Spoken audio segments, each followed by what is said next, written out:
Vols in the Super Bowl. Let's get to that as we look back at some of the legendary Tennessee players that have had just fantastic showings in the Super Bowl. Travis, my guy, give me an Alvin Harper reference. That is certainly a good one.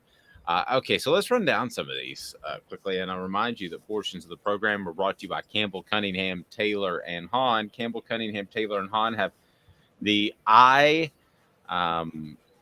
just mastered. Whether or not they want to go in the direction, or you need to go in the direction of LASIK, they can take care of that.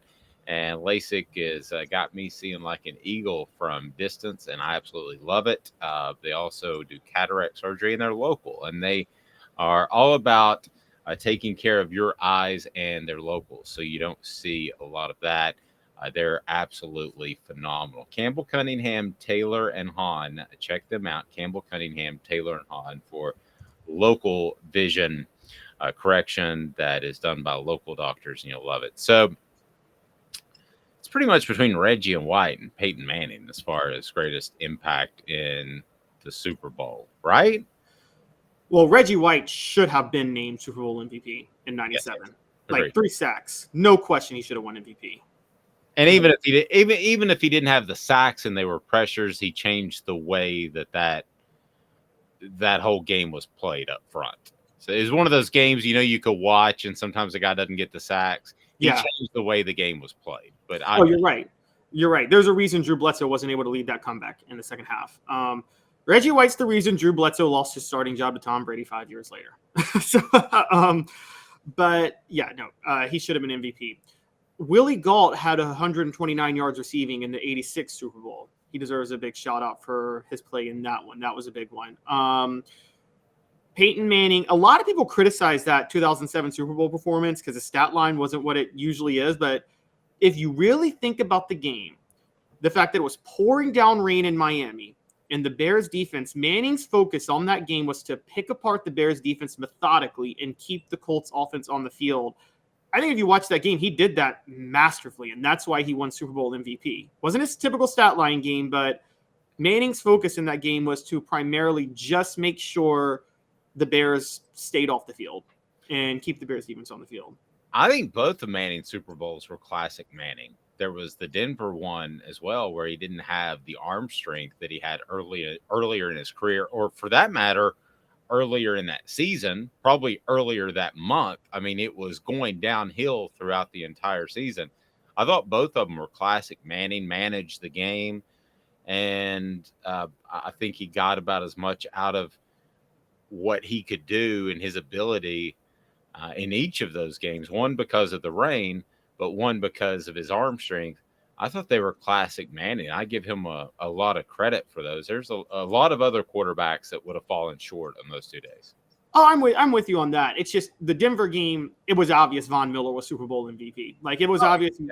Yeah. Whereas with the Colts game, people thought because Dominic Rhodes had a better stat line as a running back and there was a pick six that Peyton Manning didn't deserve Super Bowl MVP. But I'm like, no, if you actually watch that game, Peyton Manning was the most valuable player on the field in that game by far, because given the nature of the weather, nobody else could have managed the offense the way he did. And you're right about that. And so I go Peyton Manning, Reggie White, Willie Gault.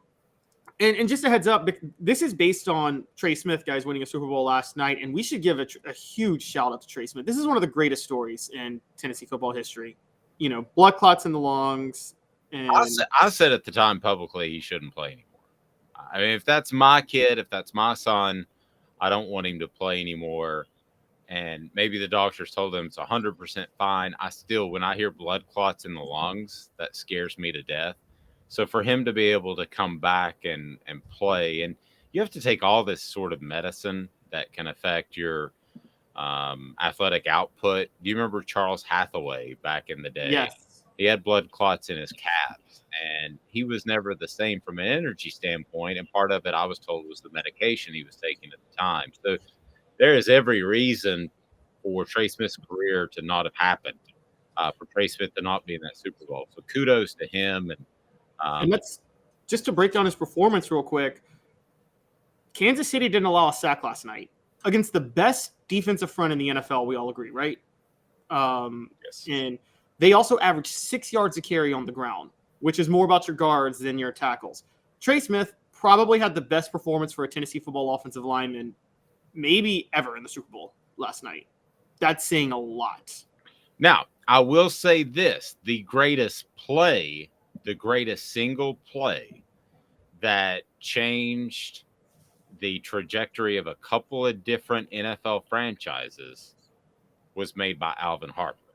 The greatest single play by a former Vol in the Super Bowl was made by Alvin Harper. Was that the 45-yard catch against Buffalo, the touchdown in 92 or 93? No, that was it was the 92 season, and Dallas was playing at San Francisco.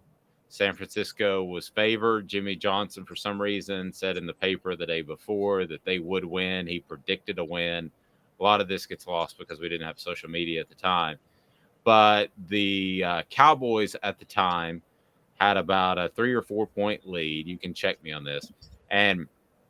But San Francisco had just scored and had all the momentum. So at that point, what should the Cowboys do with the great offensive line? Run up between the tackles, right? Caleb, start the work clock. There's about 3 minutes left. And they run a deep slant to Alvin Harper on first down.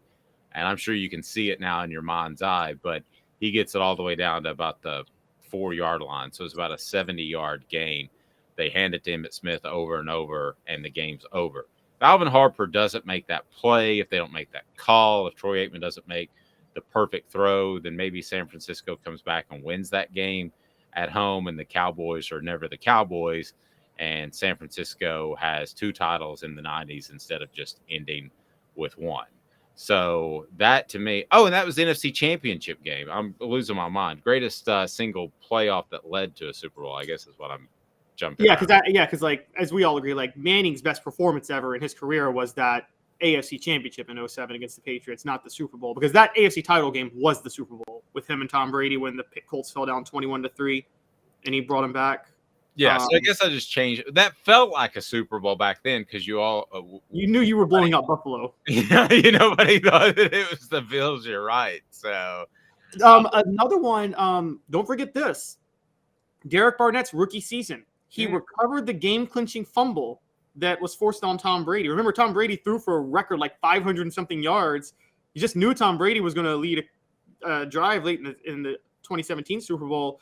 I forgot who got the sack, but Derek Barnett recovered the fumble, and that was a pretty big play too.